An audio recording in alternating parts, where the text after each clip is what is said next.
What's up, Flick fans? Welcome back to my channel. This is my review of the brand new Damien Chazelle movie that is Babylon. Chazelle, I believe, is one of the better directors working in the industry right now. One of my personal favorites. Whiplash, one of the best movies ever made. So I was excited to see what this new movie had to offer. Is it good?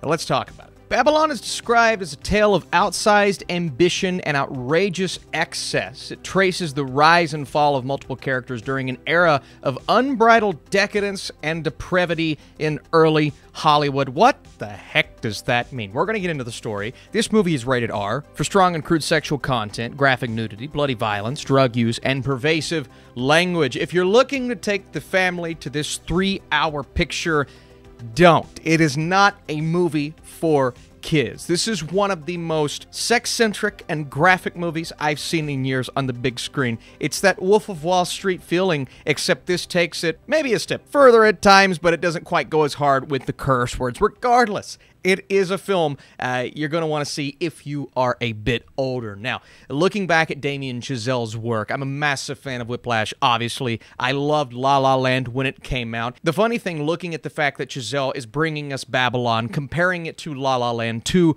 complete opposites when it comes to looking at the movie industry, looking at Hollywood. You can see kind of how Damien Chazelle is maybe a bit jaded as a director at this point, but the approach here is, again, almost a 180 from how he approached La La Land, not even talking about filmmaking style, just looking at it from a story perspective and what the tone of this film is regarding everything that went down in this silent era of Hollywood. And then, of course, you have First Man, which for a lot of people was a bust.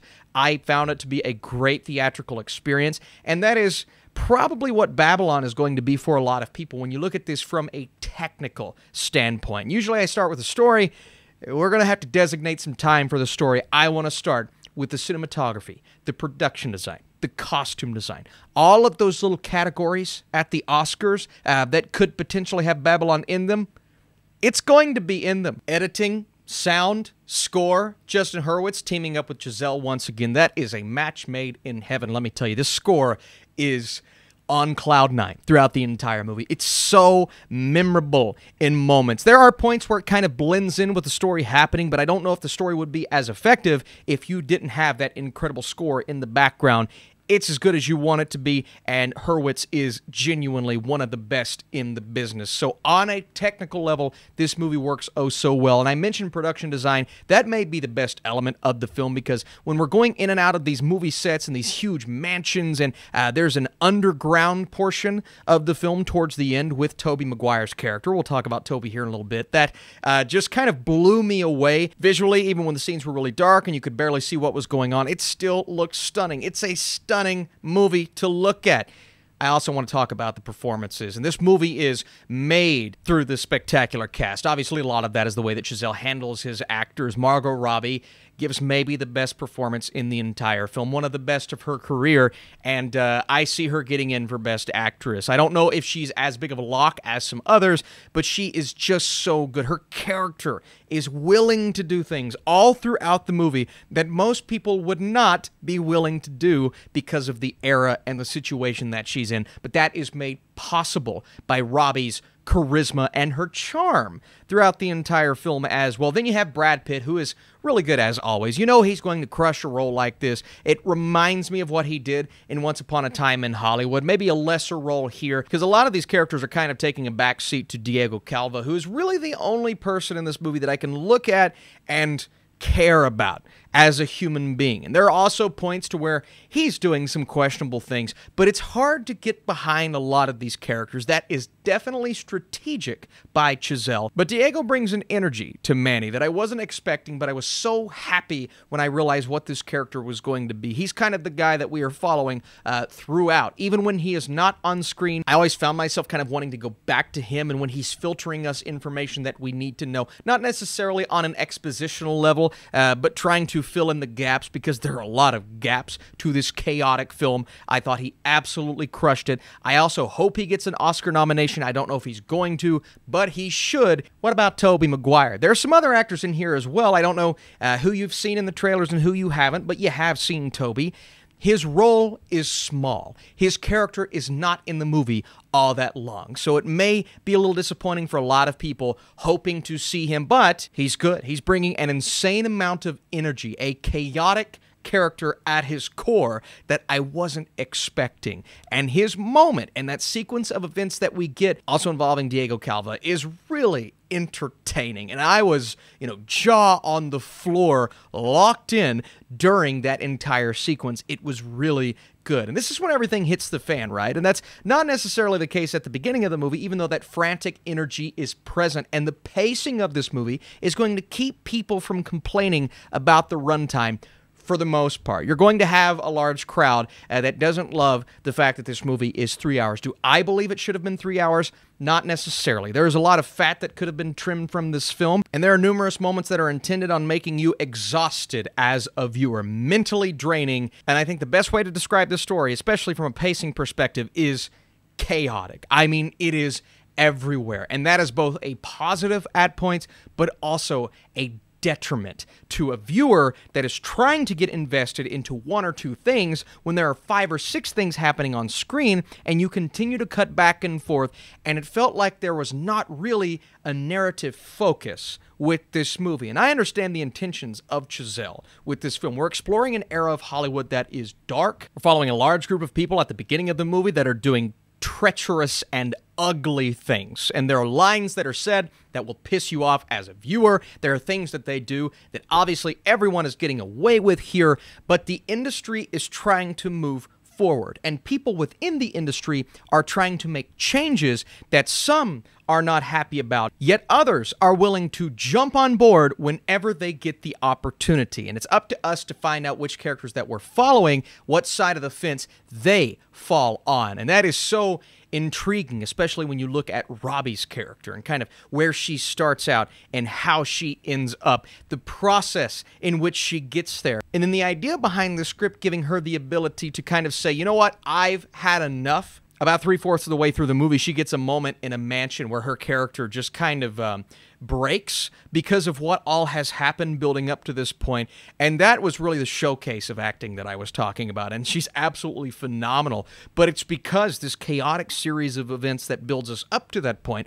And that's what kind of pushed me back as a viewer and looked at this movie, comparing it to La La Land, a movie that it looks at Hollywood in such a beautiful way. And Babylon's the exact opposite. Fame and fortune and the way that these individuals live, it's not always a good thing. And the industry, how it was being looked at by those on the outside looking in, well, to everyone else, it was where you want it to be. But to the people inside, according to this movie, it was hollow, it was exploitive, it was fueled by sex and drugs. According to this movie, it was fueled by selfishness, and there's so much that goes into the way that this movie approaches Hollywood that makes me look at Chazelle and think, hey, this guy, he has changed over the years. And I don't know if this is his view of Hollywood or what Hollywood was compared to what it is now, but I'm seeing things through his perspective here, and maybe at times it comes across as a bit jumbled, as a bit frantic, but I see how he is approaching the beast, where it was back in the day, in the midst of the silent film era, how they transitioned into talkies, and how that transition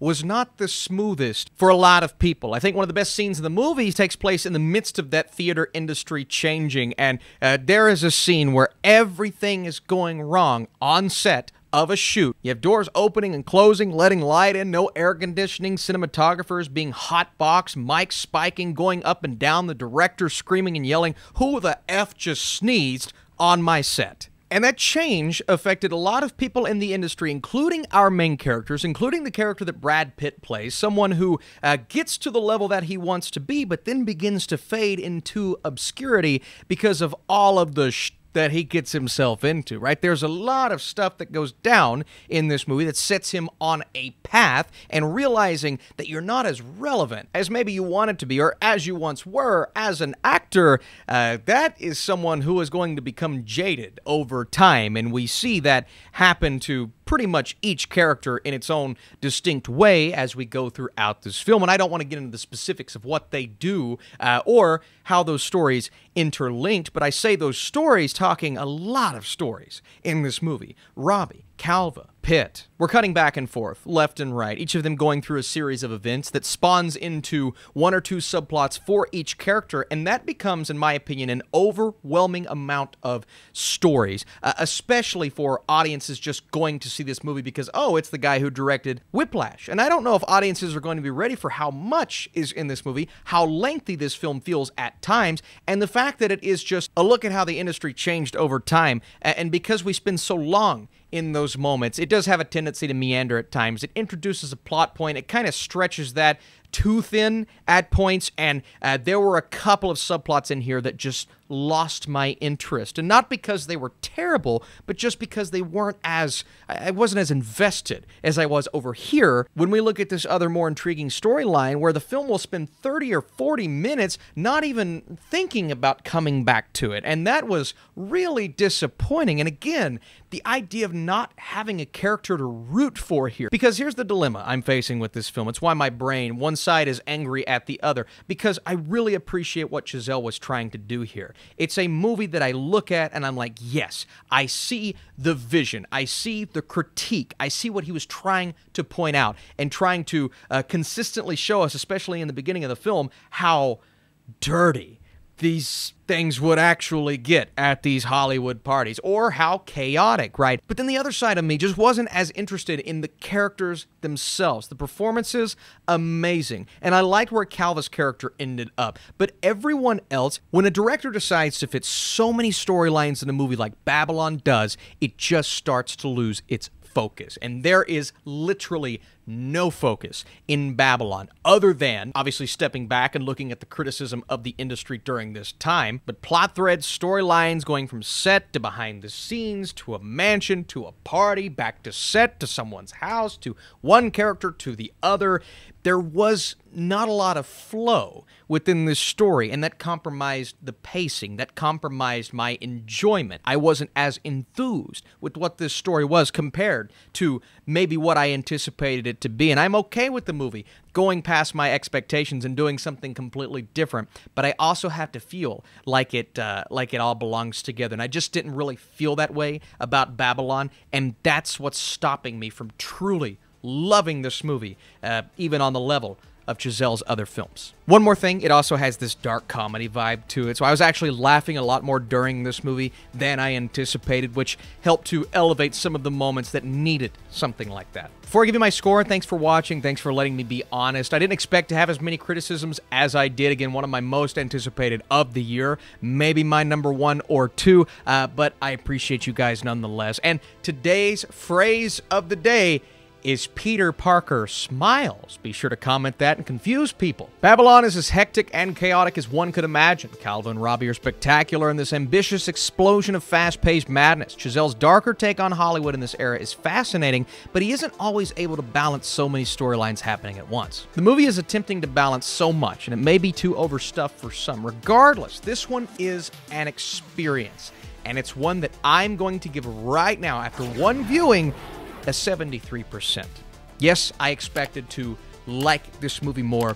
I appreciate it more than I actually loved it, but it is one that does require more thought and probably more viewings. So I'm definitely going to go back and see it as soon as I can.